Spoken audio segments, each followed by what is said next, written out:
Okay.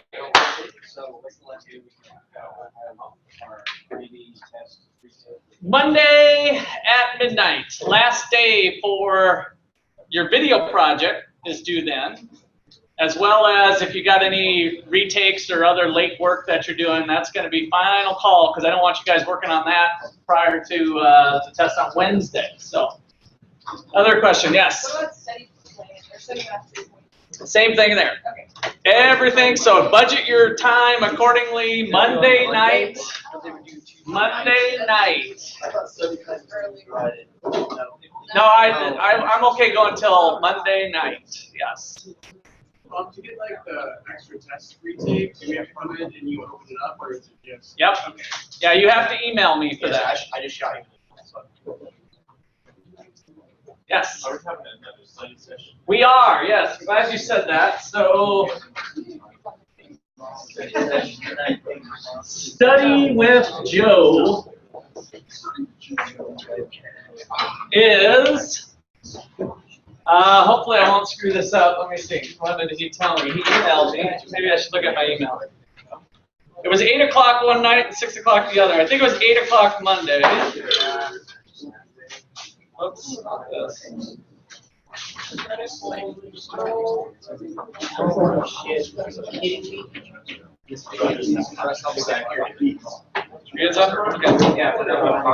And he did not email me. So I will verify this with him, but I'm pretty sure he told me Monday, 8 p.m. or Tuesday, 6 p.m. And it'll be in this room, Board Science 101. So there's our dates and times coming up for Study with Joe. That's kind of got a little ring to it. Not too bad. Study with Joe. All right, anything else for questions? So, again, last day for everything. Last day for stuff is Monday, 11:59 p.m. Video needs to be uploaded by, or to Blackboard, I should say, which sometimes takes a while because it's a big file, but video needs to, and you might have to change the format, so you might have to dick around with it. Try not to do that at 11:57 p.m. So there might be a little finagling you need to do. So video needs to be uploaded to Blackboard by then. And what else was I going to say about that? Oh, each person. So even if it's the same, you had a group of 3 people, each one of those 3 people need to upload it to their account on Blackboard so it shows up on your account. So, and then make sure you identify in your video. Make sure you identify who's in your, or who you worked with on your video or as part of your upload or whatever. So make sure that's a natural thing for most people to do, but it seems like I always have a few groups that don't have that in there. So, okay, anything else? Yeah. At 11:59. Everything, yes. So all the video, everything. I want you guys to basically be done except for the Wednesday final, midnight, or a minute before midnight. Okay, anything else? All right, so we got a little resource action to kick out today. So I wanted to reference back to this.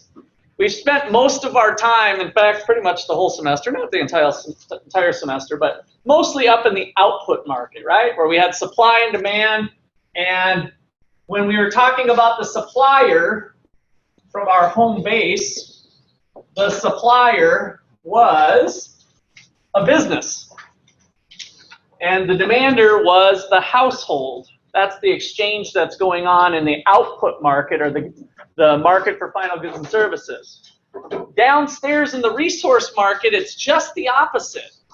the households own all of the factors of production: land, labor, capital, entrepreneurship. The household owns the resources ultimately and is selling it to the businesses. So in the supply-demand framework, the first thing to take note of is that the supply curve is people, or the households. The supply curve is the households. The demand curve is the businesses. So firms are the demand curve. So our final frontier here, chapter 18, is resources, our resource markets. And that's the first thing that we want to think about, is the flip. So if this is the labor market, it's people supplying the labor and businesses buying the labor. Not in a slavery sense, but in a rental sense, right? I'm going to rent you for $10 an hour, essentially. They're going to buy labor time from you. Okay, so that helps us get started in setting up the framework. And we need to spend a little bit of time on the incentives of each party. And let's see here. See if I can find this starter market here. There we go. All right, so what are firms trying to maximize? Profit. So firms that maximize profit is what we spent the last 4 chapters, or especially on perfect competition to oligopoly. And up here we got households. What are they trying to maximize?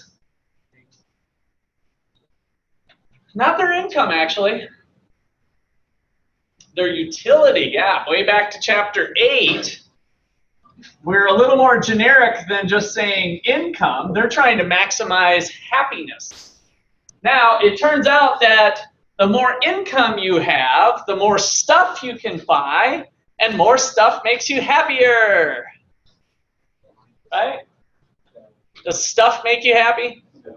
All right, so the answer to that, I hope for all of you, is that no, but deep down inside you know, well, it makes me pretty darn happy. It might not make me perfectly happy, but I really like my stuff, right? And so we talked a lot about beer and chicken wings and other stuff, kind of material stuff, but there's nothing keeping that utility function from having other people's happiness in it, by the way. We didn't get into that level of sophistication, but we sure as well talked about it when we got to oligopoly, and we talked about Pat and Chris and looked at their utility functions of whether they should go to the ballet or the fights, right? So other people's feelings, other people's interests, all that stuff is fair game to fall into the utility function. So they're trying to maximize happiness. These guys are trying to maximize profit. That's kind of the 2 things we always want to think about. What are people's incentives? What are they trying to do? Okay, so let me start on households. One of the things that's unique to this is that households have individuals with a time constraint. So we talked about utility having an income constraint. If I have $10, how much beer and pizza should I buy to make myself as happy as possible? Was kind of the logic we went through. Something that we didn't touch on in that chapter that we'll touch a little bit on here is a time constraint. In a given day, in order to maximize my happiness, I have choices with my time. What is that upper bound of that constraint? What's the most you can have in a day? 24 hours, right? So with a time constraint of 24 hours.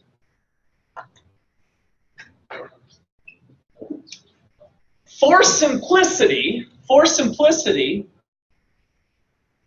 our baby step number 1 for economic analysis of the time constraint is going to lump things into 2 categories: labor or leisure.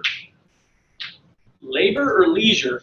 So the 24 hours is going to be broken down into labor time plus leisure time. Now you can imagine we use the word leisure because everybody's form of leisure might be different, right? If whatever you choose to do with your own personal time, that might be, you know, playing checkers with your friend, playing video games, whatever, sitting on the couch watching TV. You define leisure as you want to. We're interested in the labor-leisure trade-off, because what we're going to recognize is that if you are thinking about working that extra hour of work, at what expense is it? An hour of leisure, that's right. So it kind of sets the table for opportunity cost in a different way. It's not just about the money. If you're making $10 an hour and you're thinking about working that extra hour of work, immediately you think, oh, if I don't work, I don't have $10, right? But on top of that cost, you might have other things that you could do that bring you happiness in some other form. So now we're starting to think about the labor-leisure trade-off. Okay, so this gives rise, this time constraint gives rise to a labor-leisure trade-off.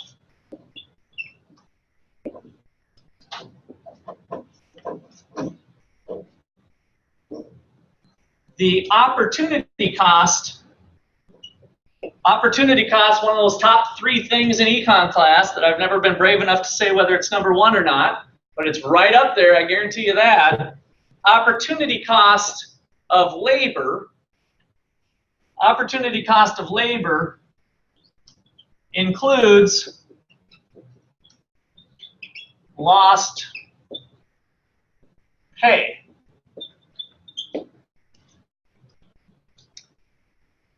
And lost leisure.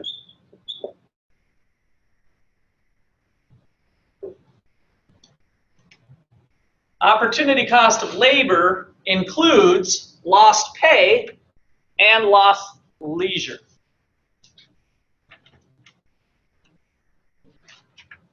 Or, another way to think about it is the cost of leisure. What does it cost me to play Xbox? It costs me an hour of labor, right? So now all of a sudden we've got a cost. There's a cost to doing everything. There's no such thing as a free lunch. The cost of leisure is lost pay from labor. You can't escape something costing you something. There's no such thing as a free lunch.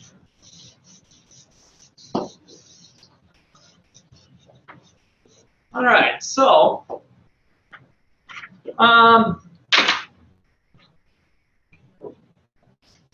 real life supply curves. And I should put labor supply curves. Real life labor supply curves. As we think about L now, the quantity of labor, how many hours I want to work or how many hours I work in a year. If we think about your pay over here, so the dollars now that we're representing is either your income, your salary, right? Possibly your hourly rate. Across many industries, we have, of course, this look that we're all familiar with, upward sloping.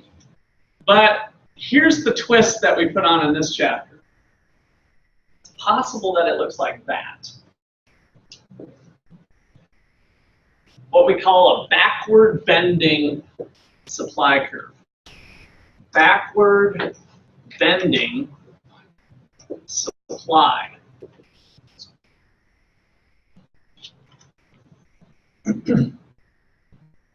What is that function telling you about human behavior? Think about what that's saying. Who can tell me a story behind that? Nolan? Sometimes we go back on our decisions. Sometimes we go back on our decisions. No, that's not the one I'm looking for. Sam? Okay, so that's part of it, right? So you've got the horizontal axis and the vertical axis, right? So when you guys start to look at these graphs, your eyeball tends to go here first. I'd like to train you differently. I'd like you to train like, what is this for real? What is this, right? So this is hours worked. I said it, but I didn't write it. But I want you to think through it. Hours work and income. At low income levels, when I'm poor or not so hot, higher pay will induce me to work at the margin. It'll cause me to get off the couch, right? So if you are paying me X here, if you pay me a little bit more, I'll work a little bit more, and I'll work a little bit more, and I'll work a little bit more, right? And so we have this upward sloping supply curve for labor. That's true for most people. At some point, though, we start to really get worked kind of hard, right? We've kind of maxed out our hours of work. Not necessarily so much that we're burning ourselves out, that we're working so hard. It's just that I'm richer. And now that you got me at a high income level, one of the things that I'd like to buy is leisure. I want to take that vacation. I want to spend time with my family. I want to do this. I want to do that, right? So now you can kind of think of it as almost buying some of that by relaxing some of the hours that you work. Now, if you're already at higher income levels, if your skill set is such that you don't have to worry about getting paid less, in other words, you don't necessarily work down this way when you back off hours, but rather you've made it up to an income level where leisure is more important than additional income, right? So you start buying income in a sense. And so as we look at the data in the real world, we start to see this backward bending supply. So at high income levels,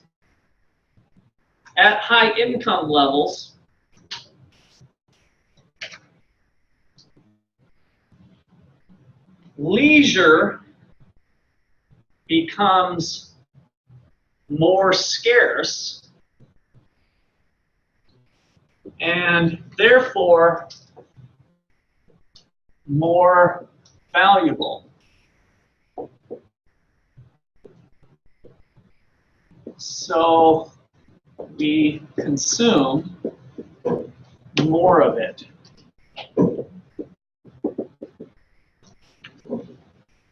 At high income levels, leisure becomes more scarce because of the time constraint. There's only so many hours in a day, there's only so many hours in a year, whatever story we want to tell. We tend to see high income people working maybe a little less than some other middle income people. All right, so questions or comments there? All right, so on the demand side,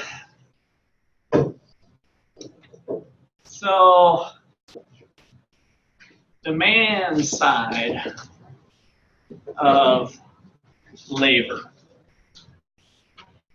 Remember, the demand side has the business, and the business is looking to maximize profits.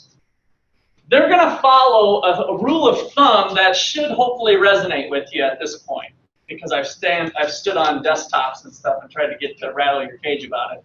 But it's slightly different. It's a little bit variational. What? And you skipped class. How many times have I stood on a desk? Once. at least once. I think I did. I see it 3 times.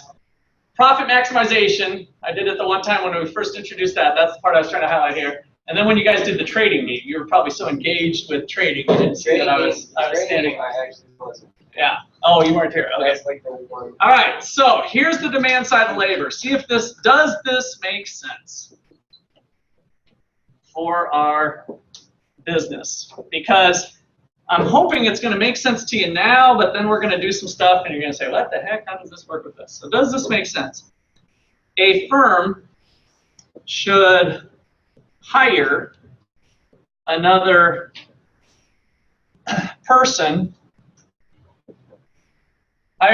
person if the revenue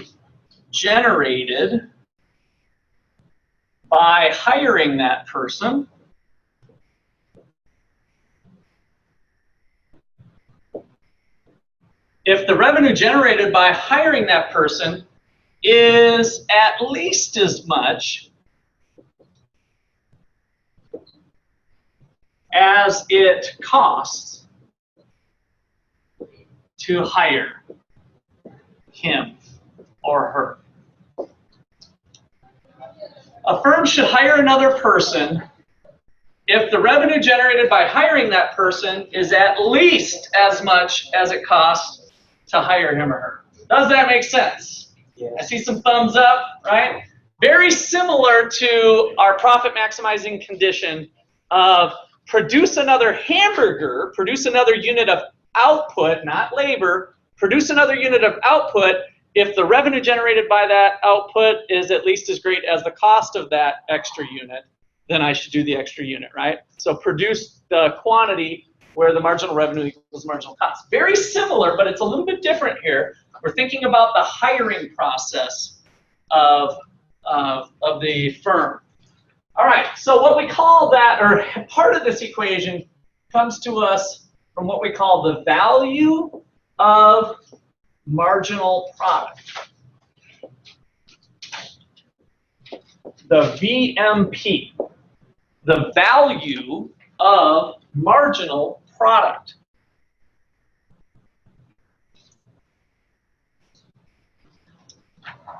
And so the VMP is the change in total revenue. VMP, I guess I wanted to write this out first.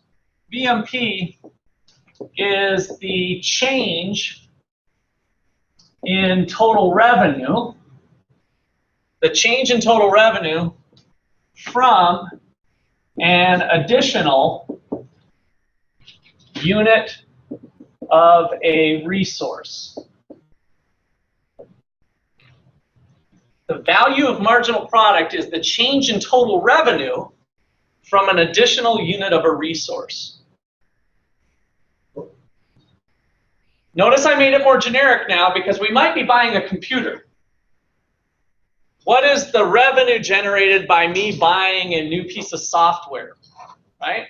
That's the process I'm going through as a profit maximizer. One step is to think, what is the value of the marginal product coming off of this additional unit of a resource? All right, so recall. Marginal product. Chapter 11, no, 11, maybe? I think 11. Marginal product. Definition. Formula. Equation goggles. Marginal product. Who's got that for me?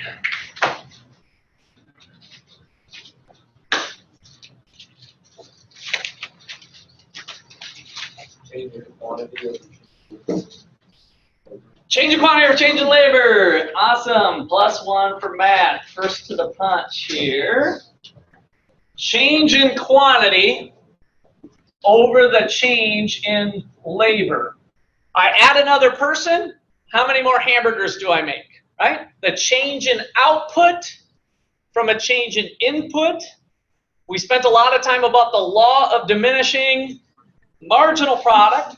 So if we analyze each additional unit, that sucker goes up, but eventually increases at a decreasing rate. The law of diminishing marginal product, if I have an L here and a Q here, that was what it looks like for the first unit, the second unit, the third unit, the fourth unit, right?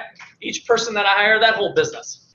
So we spent a lot of time looking at that. I did the whole hamburger. Suppose I add another worker, blah, blah, blah. So that is marginal product. So law of diminishing marginal product. As you add more and more of a variable resource to at least one fixed resource, the amount of product from that additional unit eventually falls. You have it in your notes from before, so I'm not going to write it down. I just want to put here law of diminishing marginal product. As you add more and more of a variable resource like labor, the amount of product that each additional unit brings to the table eventually declines. We start bumping into each other and we get less hamburgers. All right, marginal revenue. Spent a lot of time doing this. Marginal revenue. Formula, equation goggles.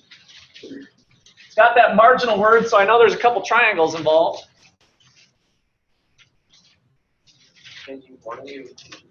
Change in quantity over change in price? No. Change in total revenue over in quantity, yes. All right, so Chisholm was the first one I heard here. So change in total revenue over change in quantity.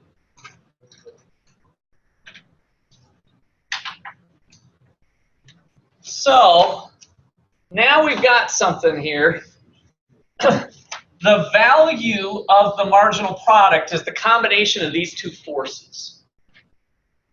The value of your marginal product is equal to the marginal revenue times the marginal product.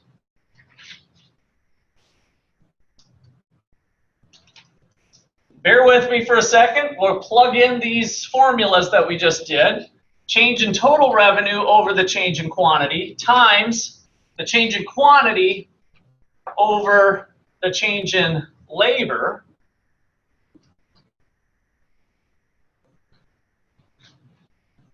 And Addie, this is a new challenge question. The answer is not factored out, although you could maybe construe it that way. Can this equation be simplified somehow? Come on up a little closer. If you can't see the board, okay, the change of quantities cancel, right? Because they're on the diagonal. So change in Q over change in Q, we could reorganize it, but we really don't need to. We just know that those two things cancel. And the value of the marginal product is equal to the change in total revenue from the change in labor, which is exactly the definition I gave you up here in words. The value of the marginal product is the change in total revenue from an additional unit of a resource. That's exactly what we did right here. The change in total revenue from a change in an additional unit of a resource. Okay, so let's put our graphing goggles on for the value of the marginal product. Gotta get the graphing goggles out.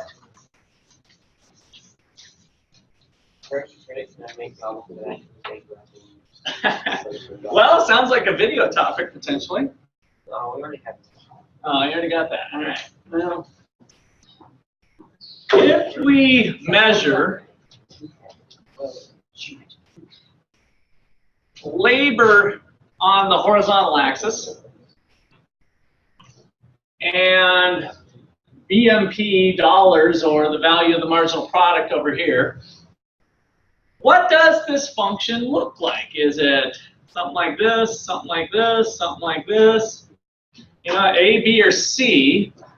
Which one of these would reflect the value of the marginal product?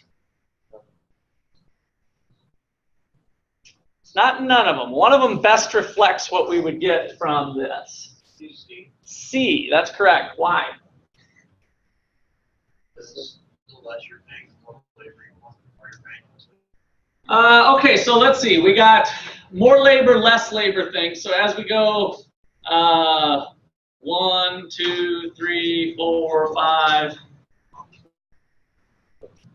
So 1 person, 2 people, 3 people, 4 people, 5 people.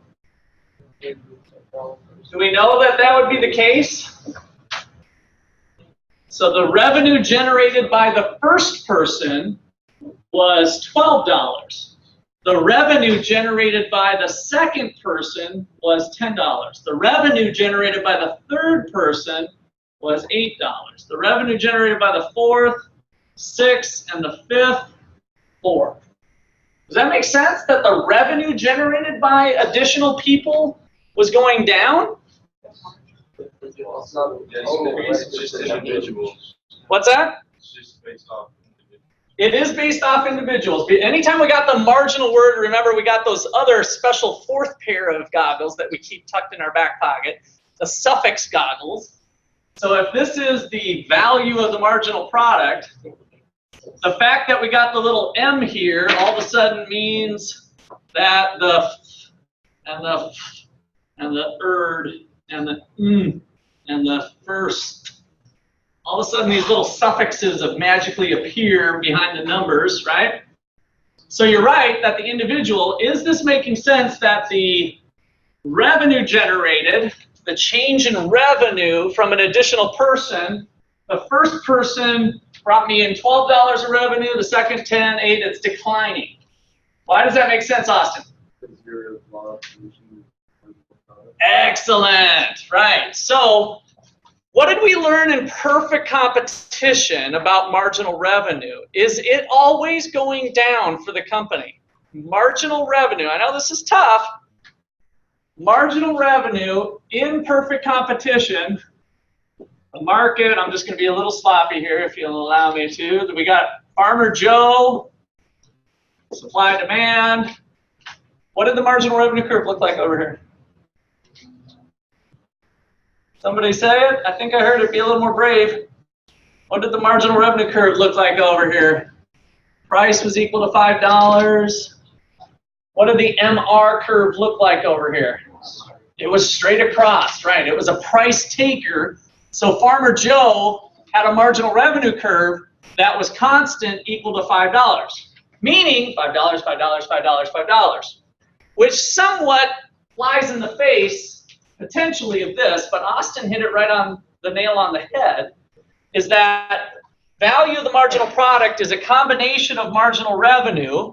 Even if this is a constant $5, the fact that we're combining it with marginal product, which has the law of diminishing marginal product associated with it, this thing's going to be declining as we move on. Right? So diminishing marginal product, the law of diminishing marginal product, gives us this result. Okay, so that is the VMP curve. What's the most pay that I'd be willing to pay the first person? If I'm a business and I'm thinking about maximizing profits, what's the maximum I'd be willing to pay the first person? $12, right? Now, if the minimum wage or if the market pay is only 8, would that be a good thing to do? Yeah, I'm willing to pay up to 12. The second person, 10, right? I'm willing to pay the second person 10. Maybe I can get away with just paying 8 because the market bears. I don't mean get away in an evil sense, but maybe I don't have to pay them 10. I'm willing to pay 10 if I had to, or if I needed the person really bad. Would that be like part-time? Possibly part-time, yeah. The third person, 8, right? So each time I'm doing this, I'm willing to pay a wage of $12 for this many people. For 2 people, I'm willing to pay a wage of 10. For 3 people, I'm willing to pay a wage of 3, right? my willingness to pay for each individual, the price that I pay for something, and how many I'm willing to buy. What is this thing? What is another word for the VMP curve? Let's see, what else did we have? Seems like way back when we talked about some beer or something, and we had quantity of beer and the price of beer. And we said, well, if the price was 10 bucks, I'll buy this much. If the price is 6 bucks, I'll buy this much. What was this curve in the beer market? The demand curve, the law of demand. As the price goes up, I buy less, ceteris paribus. As the price goes down, I buy more, ceteris paribus. This is the demand curve. We're calculating it for the business because we're exactly showing what they're willing to pay, not what they actually pay necessarily, but what they're willing to pay for each additional unit of labor. So the value of the marginal product curve is the demand curve for the company. And that's why it's pretty important to calculate. The value of the marginal product curve is the demand curve. So VMP, the value of the marginal product, is the demand curve, the demand for labor curve.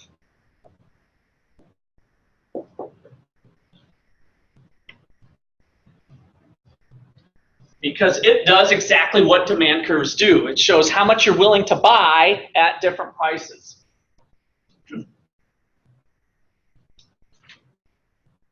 And then as Austin pointed out, let's put a little extra note here. It is always downward sloping. Always downward sloping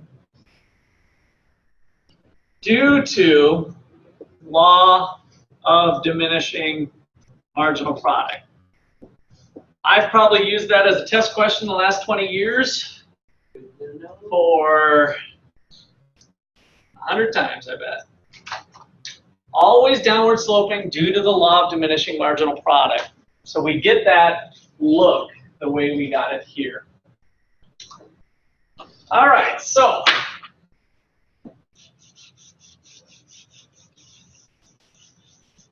questions so far?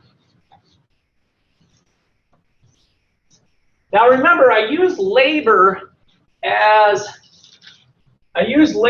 our example just to kind of motivate things. But this can apply to computers and capital and other resources too. The analysis is going to be the same. The fourth computer, the fifth computer, the sixth computer, right? There's law of diminishing marginal product to adding more computers, adding more software, all of that stuff. So we'd expect a downward sloping demand curve for all resources. Okay, so putting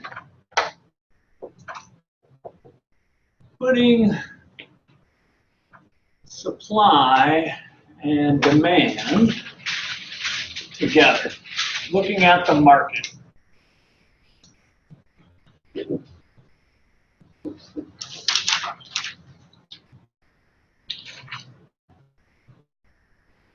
So for starters, let's draw a downward sloping demand curve, which now is the value of the marginal product curve. And I want to make sure I'm consistent. Sometimes they change stuff.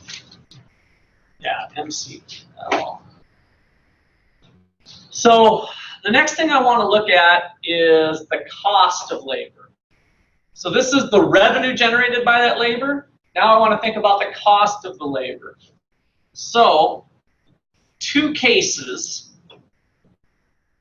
for the marginal cost of labor.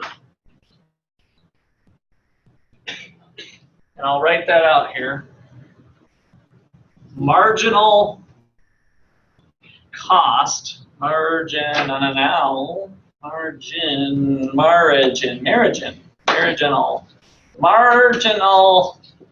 cost of labor the MCL, is simply the additional cost of another unit of labor. No different than what we had here. So this is the additional cost of a unit of labor.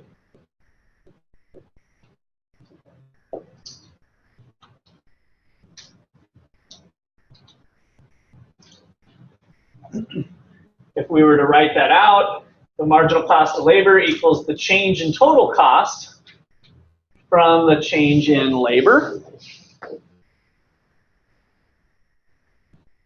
I bump up one more person, how much did it cost me? That's all it's saying, right?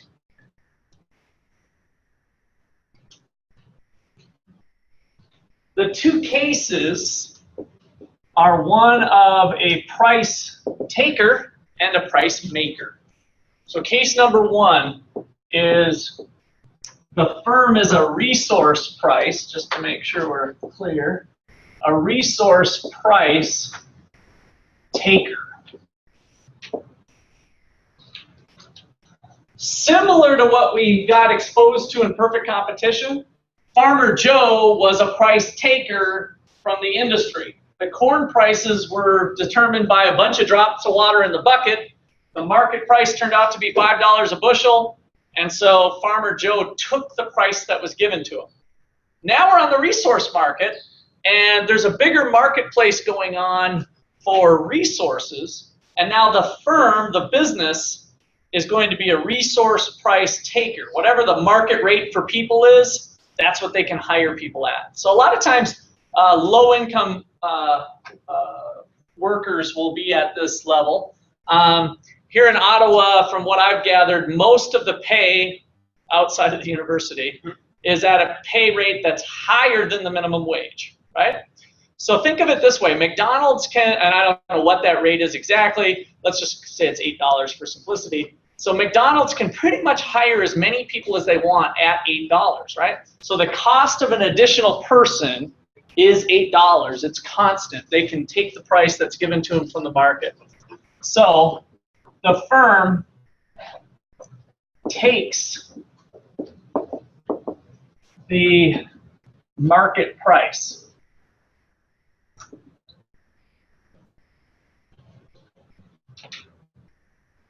So for example, Mickey D's, McDonald's, I should use Subway because we just had Dan Inman here talking the other day, but McDonald's can hire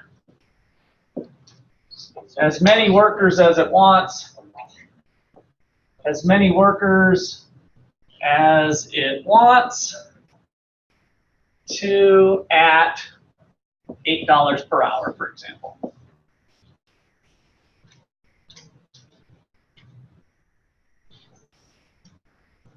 That means, under this example, the marginal cost of labor is 8. The cost of an additional unit of labor is simply 8.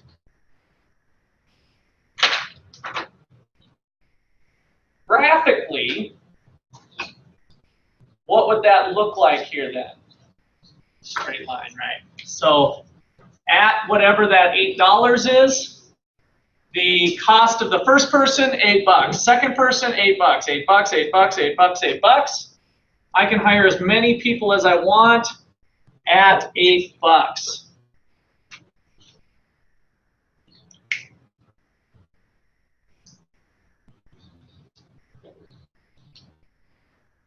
We're finally here. How many people do I want to hire?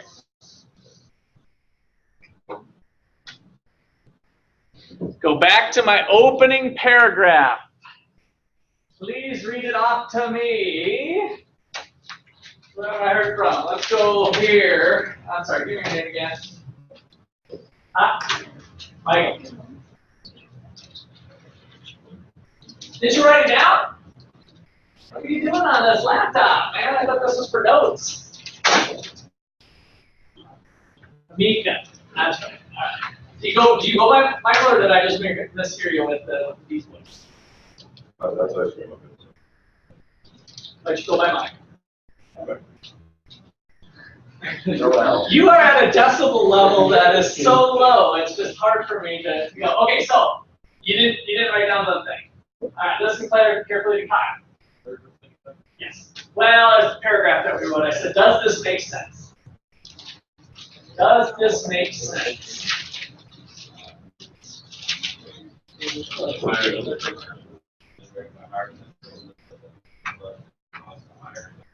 All right, so did you get that? So what is it? Yeah, why don't you say it again, Kyle? Nice and loud so he's listening. Everybody can hear.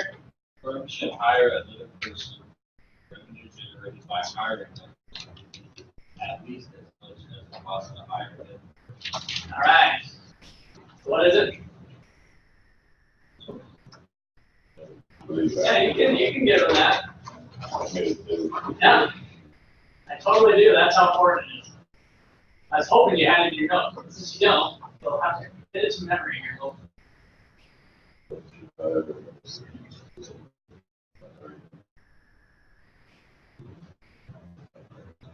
All right, so on the board up there, where does that happen with what we put together? Where does that happen about the decision-making process? Where should we be on this graph? How many people should we hire, right?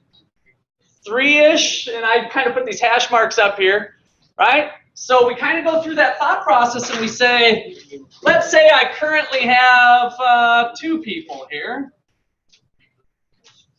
Is 2 people good enough? No, it's not good enough because to maximize profits, if I hire another person, or maybe we can have 20 people, I don't care how many hash marks we have in here, the next person hired brings in revenue to my company of $9, but that person only cost me $8. Is that a good thing to do? Yeah, if you're out to maximize profits, it is. So keep hiring workers until the revenue generated by the last worker is equal to the cost of the last worker, right there. It's very similar to what we did with marginal revenue and marginal cost. And so this ends up being L star, the optimal amount of labor to hire. How many people should I hire? Right there. So that does this make sense part boils down to this. Here's us decoding it now. Does this make sense? You guys could write this if you want, right where we wrote it. Does this make sense? I'm going to give you the shorthand notation. Hire L star, where the value of the marginal product, the revenue generated by that person, the last person hired, is just equal to the cost of the last person hired. That's it. Another marginal analysis. That's most of what economic decision making is all about. That I hope you pull out of this class for the rest of your life is to not be bogged down with all the various types of costs, but only the costs that are relevant to the decision being made, right? The cost at the margin. Should I do another thing? What's the benefits of doing that thing? What's the cost of doing that thing? If the revenue generated by that thing, in this case hiring people, an extra person, is greater than the cost of that person, do it. If the next person hired over here, the 4th or 5th person, the 5th person cost me $8, but only brought in $4 to my company. That was a foolish hire. That wasn't the profitable thing to do at the margin. Okay, questions or comments on that? That's case number 1. Case number 2 is a resource price maker.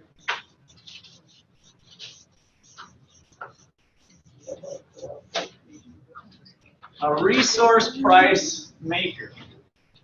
Case number 2. A resource price maker.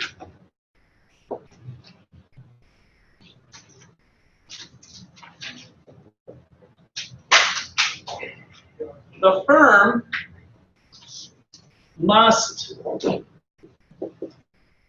charge a price or make a price.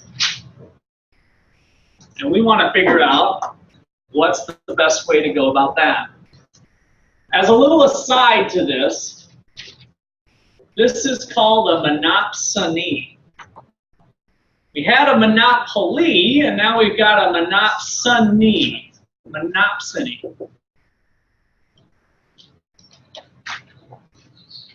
What was a monopoly? One seller. Monopsony? One buyer. Yeah, it's just the other side of it. Here we've got a buyer in the labor market. So monopsony is one buyer in a market in general. And this might be the case of a rural hospital. Might be one example where we might see this type of thing. If a hospital's out in rural Kansas somewhere, the selection of nurses, a fairly higher skilled field, might be difficult to attract nurses to the hospital, right? And so the firm learns that they face a upward sloping supply of labor.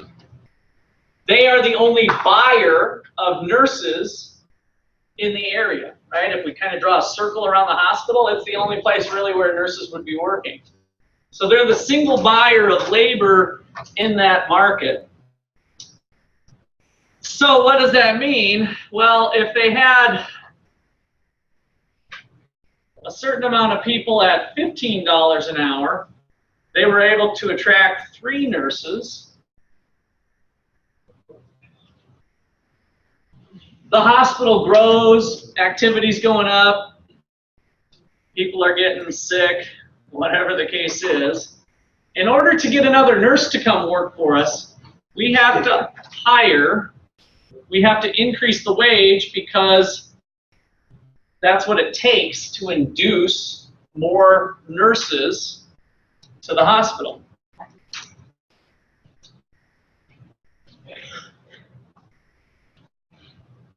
Now, let me just ask you, is it likely that the hospital can pay the 4th nurse $17, but the 3rd nurse and the previous 3 nurses only $15? Probably not likely, right? In fact, we don't necessarily know when we're trying to pick an ad whether we can do that. That gets into a price discrimination issue that we talked about, which in this case would be wage discrimination, which, by the way, might not be, it might be totally legal to pay different people of different skill sets, different tenures, whatever, as long as we're not going across racial barriers, gender barriers, all that sort of stuff, right? We're not breaking the law by doing wage discrimination necessarily. So, but the point here is really economic in nature, that I can't hire more nurses and pay them different rates. So it might be very difficult to do. So in order to pay, to get 4 nurses to work for me, what is the cost of the 4th nurse to my company? What is the cost of the 4th nurse? 23. That's right. I think that's right. I didn't quite do the math. I don't have this prepared ahead of time. The 4th one cost me 17, but what else did I have to do? I had to pay the other 3 an extra $2 each. So the marginal cost associated with hiring the 4th nurse is this rectangular region. I get into areas. 1 nurse, specifically the 4th nurse, being paid $17. So that's the marginal cost associated with the extra hire directly. But we also had to kick up $2 a piece for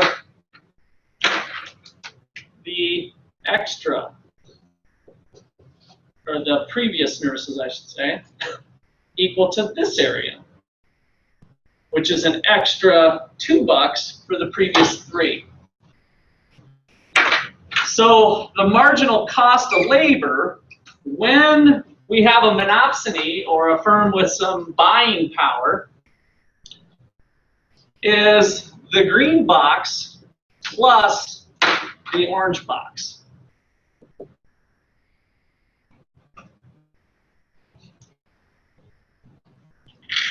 And so together, the fourth nurse actually cost me not $17, but 18, 19, 20, 21, 22, 23.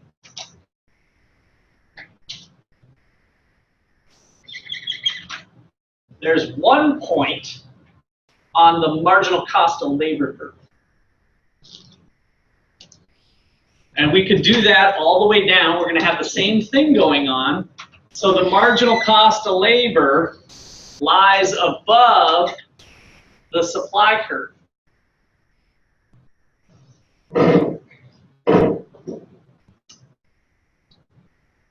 In our first case, make sure you add this, because I didn't do it at the time. I did the demand curve, but the marginal cost of labor was essentially the effective supply of labor to the company. Being a resource price taker, the supply curve was perfectly elastic, right? Perfectly elastic. Here, we have the upward sloping. Now, all of this should be kind of ringing a bell with the firm with the output market, right?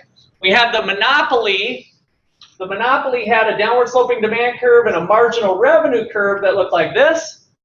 But in perfect competition, the demand curve was equal to the marginal revenue curve. Competitive result, monopoly result. Competitive result, monopsony result.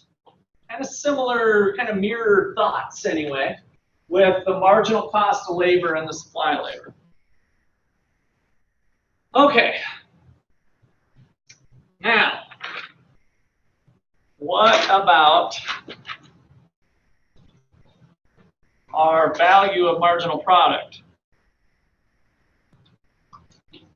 The value of each additional nurse we haven't written on the board yet. So let's just go ahead and put it through the fourth one if you want to draw this.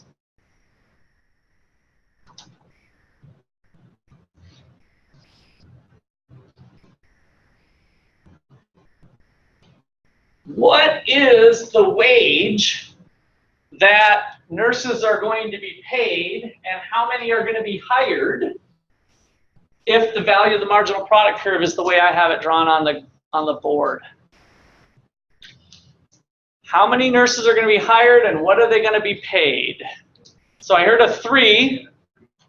I see a few heads shaking. 3, right? So following our rule of does this make sense, higher L star, where the value of the marginal product equals the marginal cost of labor.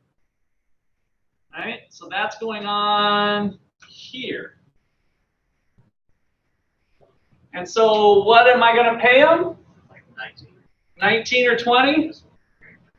So the value of the marginal product came in, and I guess if I'm doing my hash marks here, 18, 19, looks like $19.76. I got my eyeball on this, right? Right? Does everybody agree with that? Bryce, what are you thinking? 15. Why? Well, you have to pay them. Right. Right. So the supply curve tells us how many nurses we can hire at various wages. How many nurses do I want to hire? 3. Taking into account that each additional nurse I hire, I have to pay more, so that's kind of all part of the calculation. The optimal quantity of nurses is 3, and I only have to pay a wage of $15. So this will be the wage paid in equilibrium in this monopsony setting. Wage of $15 and 3 people hired.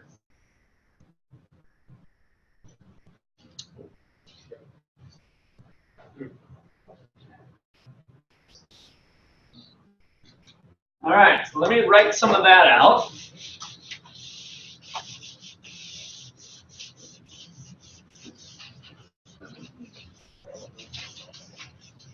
Any questions? Are we seeing it?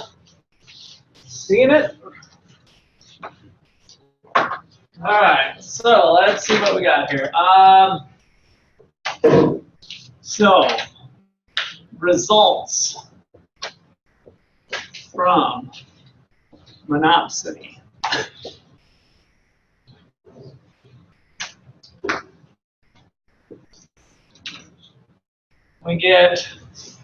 We maximize profit by hiring L star where the value of the marginal product is equal to the marginal cost of the last resource hired.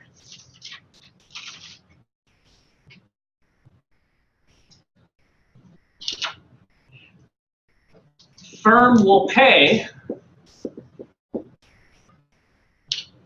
the wage according to the supply curve.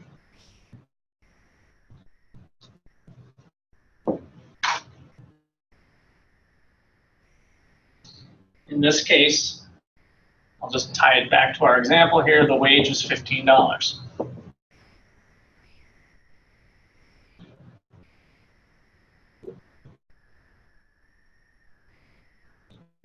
So note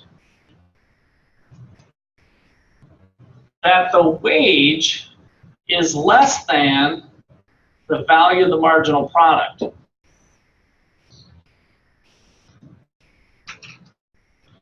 The VMP for these numbers was our $19.76. So watch out for that when you're doing the homework problem or test. The value of the third person directly to the firm, the value of the third person to the firm was $19.76. Ah, but you're screwing up because you're only paying them $15. Well, you're not when you think about the cost because of the market conditions, because of the wages going up. We have that issue of the wage being less than the value of the marginal product. But this can be kind of a source of tension in the labor market if the workers feel undervalued compared to what they're contributing to the firm. Right? So this ends up being a potential issue of contention. And when we think about the value of the marginal product compared to the supply, we can start to think about whether we're underproducing due to this weird monopsony, the market power of the buyer. Does that cause wages to be suppressed and not enough people hired? So the buying power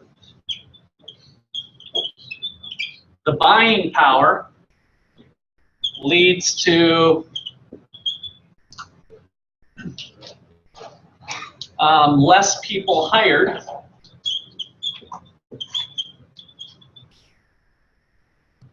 and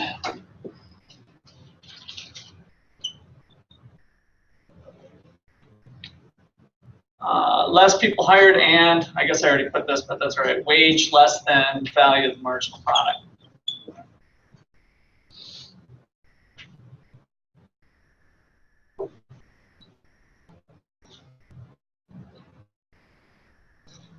So one of the things that we might see happen in this is workers starting to think they need to work together and unionize. And so the idea of a union sometimes brings up monopsony versus monopoly, or actually two monopolies is the way it goes if we have a big enough business. But we've got the single buyer is the company. If we have the single seller of labor being organized labor through a union, then we start to pit these two against each other. We might turn into some strategic behavior like we did in chapter 15 with oligopoly, where we've got two parties with power and they can negotiate out. So that's one thing that you'll see in here too, is potential for union behavior.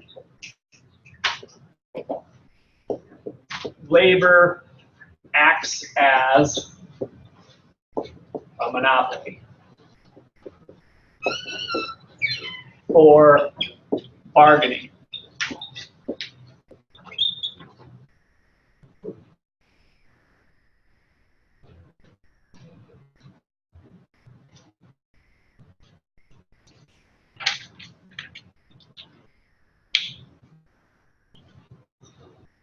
All right. Questions so far? Yes? So a teacher's union, a teaching union, is that who, they can't strike and all everything else? How does that, because it's a monopoly that the school is considering as a monopoly. In sense. Well, it's really the laborers acting like, it can be monopoly. Monopoly would be in the output market, remember. Here we've got a seller acting together, right? So we've still got a seller of a good. The seller of labor is the union, and so it's really kind of a monopoly versus monopoly type of thing. Yeah.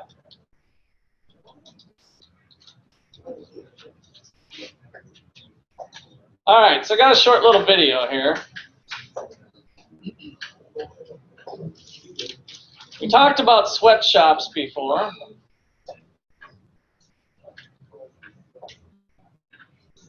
Let's see, I didn't have this one. All right.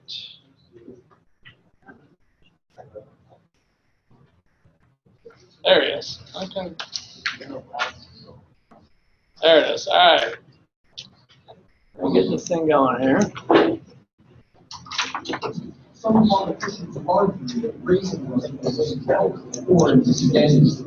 It might seem that way at first. Certainly workers who are earning $8 an hour today, petitions argue that raising the minimum wage helps the poor and disadvantaged.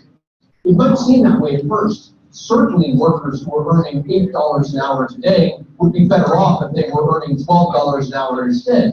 The problem is that this view of the minimum wage overlooks one important detail. A $12 minimum wage doesn't force employers to pay $12 to every worker. It forces them to pay $12 to the workers the employer chooses to keep. The employer pays $0 to the workers that get laid off or who are never hired in the first place. Let's look at an example. Suppose this guy owns a burger joint. The reason the owner hires a worker is because the worker generates value for the owner. Suppose that, not counting what he pays his workers, the owner makes 10 cents on every burger he sells. Here's Al. Al can flip 100 burgers an hour. If the owner makes 10 cents on every burger, not counting what he pays Al, then Al generates $10 worth of burgers for the owner every hour. If the owner pays Al $8 an hour, then the owner makes $2 an hour profit. $10 an hour on the burgers minus $8 an hour that he pays Al. Now, suppose that the employer hires 3 workers of varying abilities, Al, Bob, and Carl. Bob is a faster worker who can cook 120 burgers an hour. Carl is a slower worker and can only cook 90 burgers an hour. Since each burger is worth 10 cents to the owner, each hour Al produces $10 worth of burgers, Bob produces $12, and Carl produces $9. Suppose the owner pays Al, Bob, and Carl $8 an hour each. After paying the workers, the owner earns $2 an hour profit from employing Al, $4 an hour profit from employing Bob, and $1 an hour profit from employing Carl. In total, the owner makes $7 profit per hour from employing the 3 workers. Now, suppose the government imposes a minimum wage of $9.50 an hour. What does this do to the profit of our 3 workers? Al produces $10 worth of burgers per hour. At a cost of $9.50 an hour, Al now generates a profit of only 50 cents an hour for the owner. Bob produces $12 worth of burgers an hour. At a cost of $9.50 an hour, Bob now generates a profit of $2.50 an hour. But look at what happens to Carl. Carl produces $9 worth of burgers per hour, but he now costs the owner $9.50 per hour in wages. Carl is no longer generating profit for the owner. Carl now generates a loss. In fact, the owner would be 50 cents an hour better off if he fires Carl. The minimum wage was good for Al and Bob. They're each $1.50 an hour better off than they were before. But it was devastating for Carl. Carl lost his job, and so was $8 an hour worse off than he was before. Here's the first lesson of the minimum wage. It doesn't help the worker at the expense of the owner. It helps the more productive workers at the expense of the less productive workers. What's even worse is that the more productive workers usually don't need the help. What do you think would have happened over time to Bob, the most productive worker? Either the owner would have rewarded Bob's higher productivity with a raise, or if the owner didn't reward Bob, one of the owner's competitors would have offered Bob more money to go work for the competitor. Either way, eventually Bob would have ended up earning more anyway. This is the second lesson of the minimum wage. Many of the workers that it does help would have ended up better off anyway, even if the minimum wage hadn't existed. It works this way in the real world.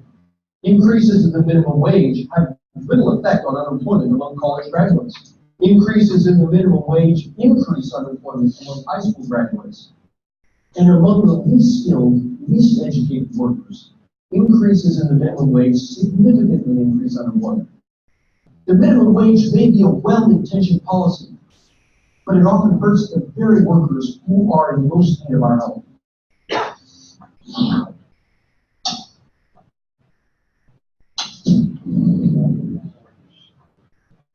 All right, so a little dose of some productivity. Who gets helped with the minimum wage? The highly productive worker or the not so productive worker? Who gets helped? The highly productive worker, right? So that's one kind of hidden thing that you got to use a little bit of economic reasoning with these minimum wages. We're doing it to help the least advantaged, right? The people that need the help the most, but that might not be what happens in reality. So the well-intentioned policy leads to something that maybe we didn't want to have happen. And what about those workers who make minimum wage or make $12.50 an hour in the first place, and minimum wage goes up to $12.50 an hour? Their skills are worth less. Their skills are still worth the same, right? So the value of their marginal product hasn't changed to the company. They were worth $12.50. They were getting $12.50 or more. They were worth $12.50 or more, and they're still getting paid $12.50. So what happened is that they might feel like, well, that's not fair or something, right? That the loser over here that can only do half as many hamburgers as I can is now getting paid the same amount as me, right? Is that the type of thing that you're talking about? Yeah, so from perception's perspective of the person's value that they place on, you're right, the system's been kind of disrupted that way, in a sense, through the minimum wage. So, my last pay raise, I went up with everybody. Yeah. So basically, I lost my year of raise from what I had before. What they did is they raised it above what I was, even what I was making after my first raise. Well, everybody who was still above that never got a raise for it. Oh, so they got caught up. So so people who were wanting the pay raise, saying, we need one that are paid at higher level than what we raised it to, we're all mad. Yeah, can cause some issues, right? So that's a management issue, and none of that's known with perfection, but these are the concepts that we need to think about. Did you guys hear about Jennifer Lawrence? J-Law, I guess, is what I heard thrown around. I don't know if you guys call her that or not. Did you guys hear her deal? This was just a pretty hot thing in the news the last 3 days. She found out because of the Sony hack into Jordan phone. Yeah, can you put that away? Hate to have you lose a point on the last day, but probably need every one of them, but still got that in place here. So there was a hack apparently on Sony Pictures, and for the, American Hustle, she found out that Bradley Cooper and some of the other stars were getting paid a lot more than her. She didn't know the incomes before. And I think she did pretty good on what she stated. She started when she was 24. I think she's only 27 now. I don't even think they stated what the difference was in pay, but she kind of felt like it wasn't fair, but she blamed herself. She said, I didn't want to be that person with negotiations that comes off being kind of, rude and kind of not so nice. But now I'm going to be that person. I guess that's what you have to do to negotiate. And so that is one of the things that some economists have looked at, that in general now, men probably tend to negotiate harder with pay than women, and that's one of the reasons we see a pay differences with negotiations. So the recommendation for women, especially since you guys, according to data, tend not to be that negotiator, is to be a little more aggressive or to maybe learn some skills. There's great women negotiators. In fact, I think of the women that I've met, on general, once we hit a negotiation level, I think women are better negotiators than men in a lot of ways. But statistically, you don't tend to perform as well in negotiations. So I thought Jennifer Lawrence was good in that she kind of just took it upon herself. She didn't cry to the winds to say, it's not fair, we got to have equal pay for men and women in the movie. And of course there's lots of skill differences, and they can probably have arguments all day long as to whether Bradley Cooper had a higher value of marginal product, because the economist is sitting here saying, how does VMP Bradley Cooper versus J-Lo, what's the comparison here, right? We're talking J-Law. Sorry, I did kind of say low. So Jennifer Lawrence, I never even used J-Law before, and I heard a commentator say, well, I hate her now because I hate that name to it. But Jennifer Lawrence, value the marginal product. You're Sony Pictures. You're about to do a major motion picture. Who do I want in my cast? How am I going to pay them? Right? That's the question mark that's being done. Now, at the time, of course, they can argue. She came off of Hunger Games. He came off of, what was the big one? Vegas one, Hangover, yeah. And then some other pictures, right? So that's what these companies are looking at. But Jennifer Lawrence needs to think about that as well as anybody else. What are you bringing to the table? That's all part of the negotiations on how big a draw they'll be with it. So a lot of that comes down to negotiations. Actually, my average actually tells people not to discuss it. Oh yeah, that's the general policy. How many of you have been told with jobs that you had that you're not to discuss pay with other employees? Most people, yeah, that's generally the rule of thumb. Why do employers do that? Because they employ people. Yeah, so they can wage discriminate to some degree. And it probably causes friction among the employees, but they want a little more control. So the best thing for you to do is to probably break that rule a little bit and maybe have some informal, off-the-record discussions with pay in a roundabout way. All right, so how about some resource demand, or VMP, shifters? Resource demand shifters. Value of the marginal product is marginal revenue times marginal product. The formula that we just put on. So, one of the things on your shifter list then is the demand for the final product. One of the things that will shift your curve around is the demand for the final product. If you're in the hamburger business, making hamburgers, and you're a cook, and all of a sudden burger demand goes high, that's going to bring up the value to the company of extra burgers. Not necessarily you specifically, but the value of burgers goes up, which means the value of your production of burgers goes up, causing the demand curve to shift to the right. So an increase in the demand for hamburgers, let's say, leads to an increase in marginal revenue, of hamburgers, which leads to an increase in the value of the marginal product of labor, a shift to the right.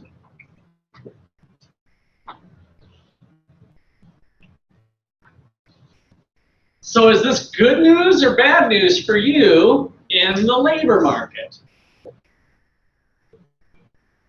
Good news. Good news, right. So if we've got demand for labor and supply, and there's an increase in demand, the value of the marginal product shifts to the right to BMP2, then that translates into an increase in the wage from W1 to W2. You get a pay raise. Not because you got more skill and that you're better at making hamburgers, but simply because there was an increase in the demand for the good that you're making. Right? Questions on that one? Number 2.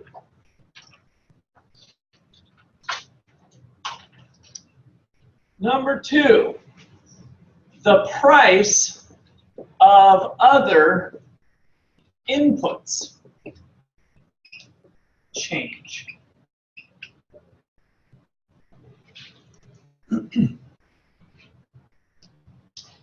We've got 2 cases.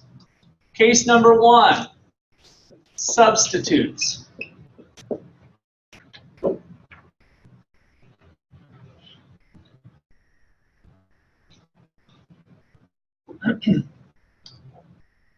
So if there's an increase in the price of a machine that you use in the production process, and companies in general are choosing, should I use a machine or should I use a person? If there's an increase in the price of machine and machines and people are substitutes, what happens to the demand for labor? It goes up, right?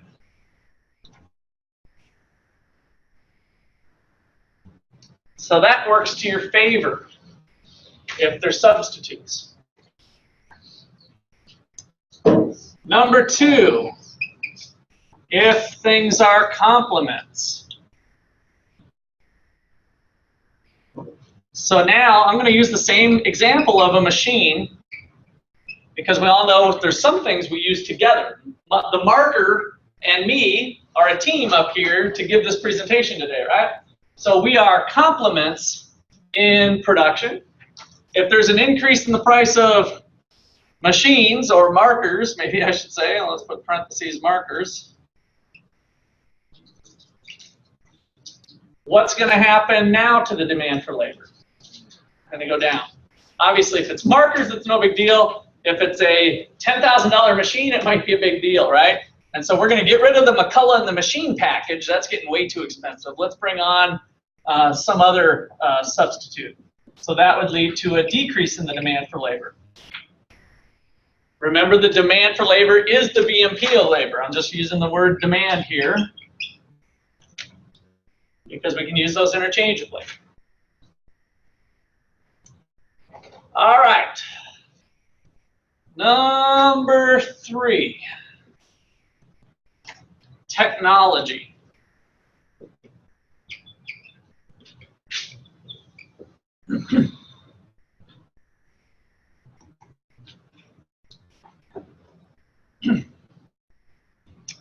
So if there's an increase in technology,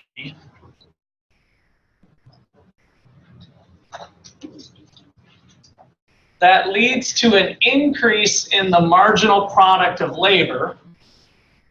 That piece of software, instead of processing it in 5 minutes, now there's a new piece of software that processes it in 30 seconds. Or maybe it's a split second or something, right? I, as the operator of that machine, am more productive because of it.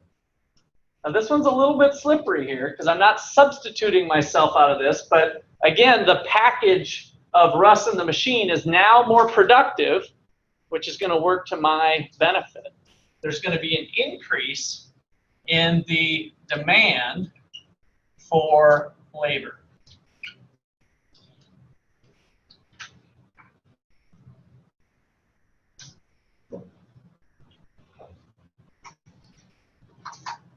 So my dad was an automobile mechanic for Toyota for years. In fact, he was with a union shop. And you know what? I got this little union story to tell you. It's real brief.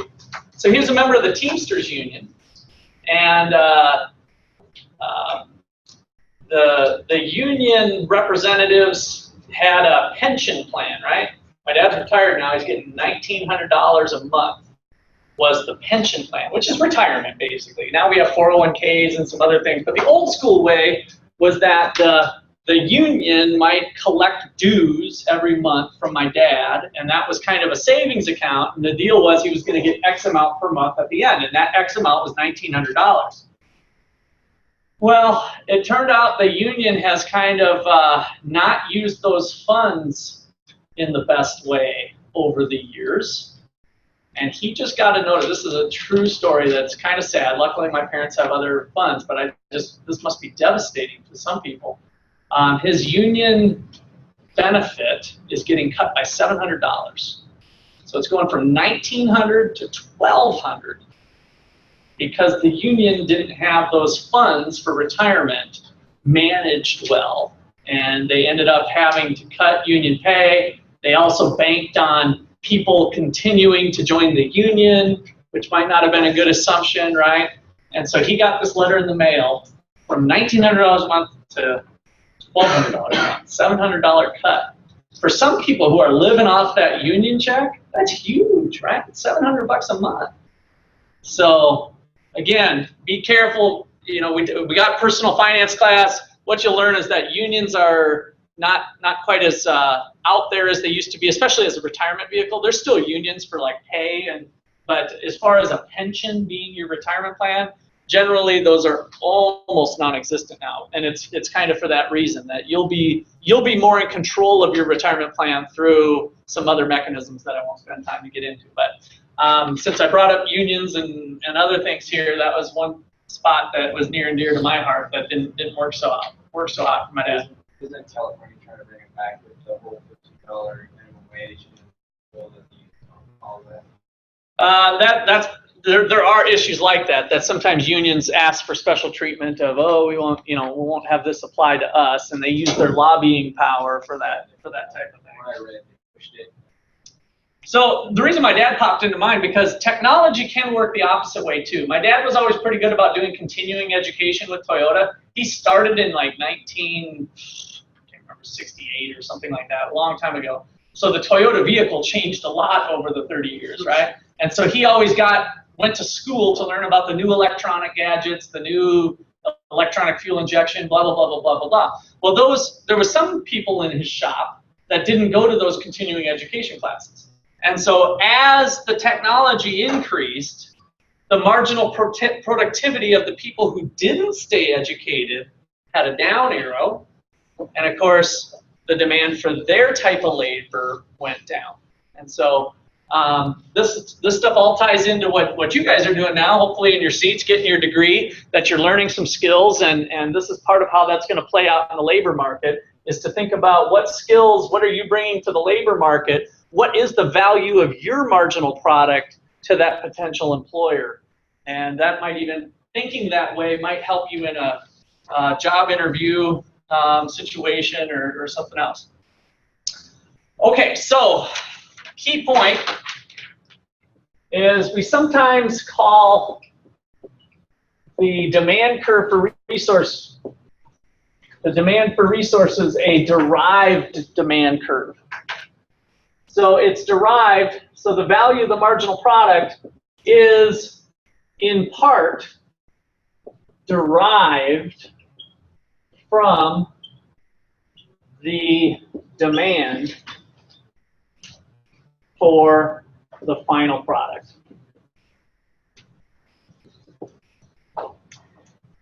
If you are a TV VCR repairman, you might have stayed up to date on all the new changes with VCRs, but eventually you lost your job because the demand for VCRs changed, right? The demand for your labor is derived in part from the demand for the final product. Okay, well, we're almost done. We got one little thing left here to talk about. And then we'll be about good here.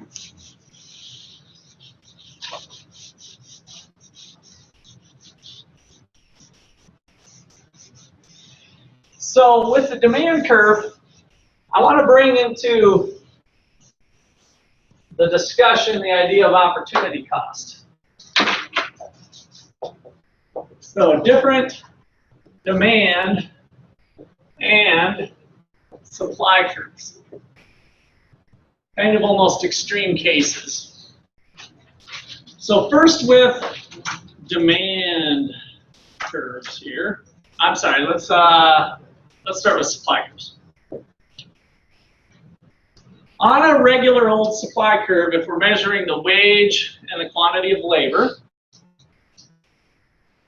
we can think about the opportunity cost and what the wage is and possibly the differences between the two. So remember, the supply curve is the household, and so the cost of that person, if one person is willing to work for $10 an hour, in order to induce that fourth hour of work or the fourth person, I kind of switch between sometimes hours and people just for the argument of it, or to hopefully make it make sense, you have to keep raising the pay, because the cost of each additional hour of work keeps rising. Leisure becomes more scarce, kind of the topic we did before. So the height here represents the opportunity cost of labor. The height, this area essentially, kind of like producer and consumer surplus. I'm just kind of shading that with squigglies. So we got the 8th person, the 7th person. The cost of that labor is represented by the height. So some people, the 4th person is getting quite a deal. If the demand curve comes through here and the $10 pay is what the market ends up being, the 4th person has a little bonus equal to $5. And so does somebody else, and somebody else, and somebody else, and somebody else. And so we're kind of breaking down something similar to what we did with producer and consumer surplus, except now this is called economic rent. Instead of producer surplus, it's economic rent. And economic rent is a payment above opportunity cost.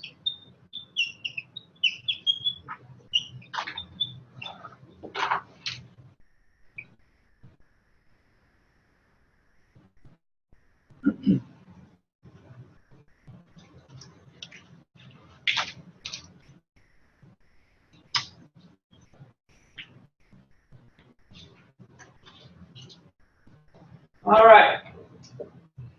If we have, since we've talked about environmental stuff, I want to conclude with the supply of renewable and non-renewable resources. So a pretty hot topic.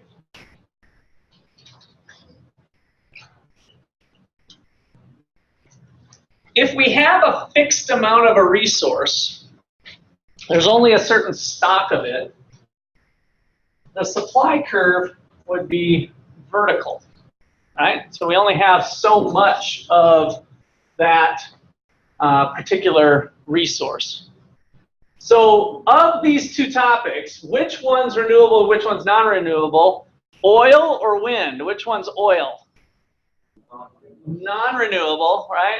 So here we've got something like oil, and here we've got something like wind. So if you guys took the biology stuff, I don't know, it takes like 20 million years or something to make oil. You can't just make more of it. There's the process of sucking it with the straw out of the ground and stuff, but you can't really make more oil. So it's non-renewable resource.